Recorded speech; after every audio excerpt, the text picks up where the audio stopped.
You've got an excellent program here. I mean, I love the birthday cake and the little glasses here.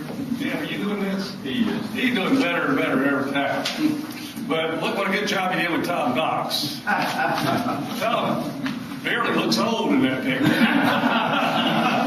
and you got down here all there is to be said about Tom as far as background and those things you do when you normally introduce a fellow. So I'm not going to repeat all that. I'm just going to tell you what I think about Tom Knox. And the great thing about Tom Knox, he is one of those politicians that when you knew him when he was in the Republican Party, when you knew him when he headed up the Republican Party, when you knew him when he won the first annual Ronald Reagan Award, and as you know him today, he's the same guy. He is the same guy then, he's the same guy now, and he's one of those guys, unlike a number of people I will not name, that when you send him off to the State House and you are his constituent and you send him, he still feels like you sent him and that he's there for you.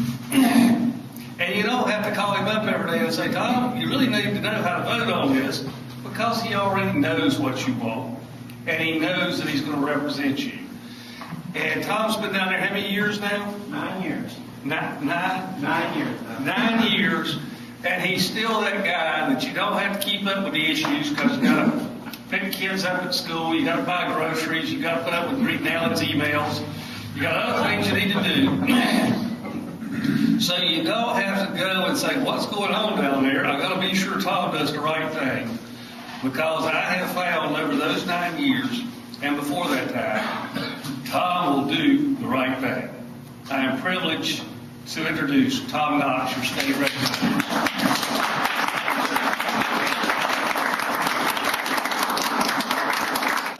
Comments, and I value your friendship. I know a few of the folks that are here in this place. I consider them friends, along with Al and Dr. Dunn, and I don't know if Dr. Dunn considers me a friend or not, but I know Al does. So you all get together and try to work it out. This was an interesting session of the General Assembly, to say the least. We went into session in the midst of the turmoil over the financial meltdown, financial crisis, and we were immediately faced with having to begin slashing the budget by some $3 billion. And we may have to go back at it again before the year is over. I'm expecting that we'll get the call from the governor for a special session to further repair our revenue estimates. The way the budget works, as you may or may not know, is that in Georgia, the governor tells us what he thinks the revenues are going to be. And then under our Constitution, we're required to have a balanced budget. And so we have to set all of our spending priorities according to what the governor says he expects the state to take in the way of taxes.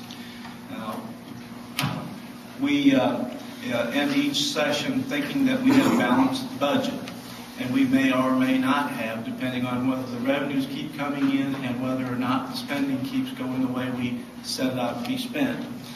And then there are those occasions like this recent one where we don't have any control over either one of them, and they're totally unexpected. And when that happens, we just have to go back to work and start setting priorities, some of which you don't like, some of which I don't like, and most of which are a compromise that is reached only with a great deal of gnashing of teeth and arm wrestling, I guess is the best way to put it. So this session this year was particularly difficult. It's a lot more pleasant to serve in the General Assembly when you've got money to do all the things that everybody wants done, and particularly if you don't mind spending all the money. My own idea is that we had been, and I'll just say this in passing, I'm not criticizing anybody when I say it.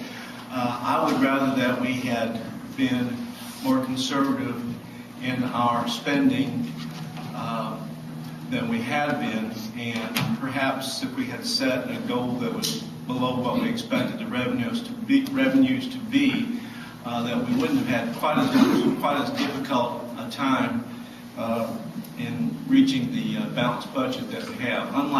States, unlike the federal government, of course, have to have a balanced budget. We're required by the Constitution to have a balanced budget. The problem with that is problem with that is that I can get you a balanced budget every year. There's a couple ways to do it. One is that I can make sure that all the spending matches the income. And the other way is just to raise taxes until it does. So far, we've been pretty good at not raising taxes very much in the state of Georgia. I think we can do better than that, and I think that you and I have to be careful about these stealth taxes. I don't care whether it's on the state level or whether it's on the local level. Oftentimes, things come to us with names that don't say tax in it, but they in fact are taxes. So we're going to have to be ever alert for that. I think we're going to continue to have problems on at state and local levels as a result of the financial meltdown, as it's being called, on the national level. In a way, if you look at it in the media, it looks as though this all happened and nobody expected it, and how did this happen to us? And this has been coming on for a long time, because the federal government has continued to spend more than they collect. That's why we have a national debt. That's why we have a federal deficit that we run almost every year, with the exception of just a few, where we've overspent what we take in. And you just can't keep doing that. And the reason we do it is because it's easier to do that than raise taxes, because people see taxes, they don't like taxes, they don't want their taxes raised. And you can say, well, that's kind of selfish. A lot of people think that's selfish. I don't. I think people are smarter than that. I think people have enough sense to say, you know what, I can spend my money better than the government can. So our focus in the legislature this year has been, and I think rightly so, that we want to focus on trying to attack this issue through adjusting our taxes, and to the extent possible, to make tax rebates, tax reductions, tax credits available to those particular parts of the economy that are going to generate new jobs and that are going to generate economic activity. I think you can best do that by giving the money back to the people that paid it, whether it's companies or it's individuals. And so to a certain extent, we have done that. That leads me to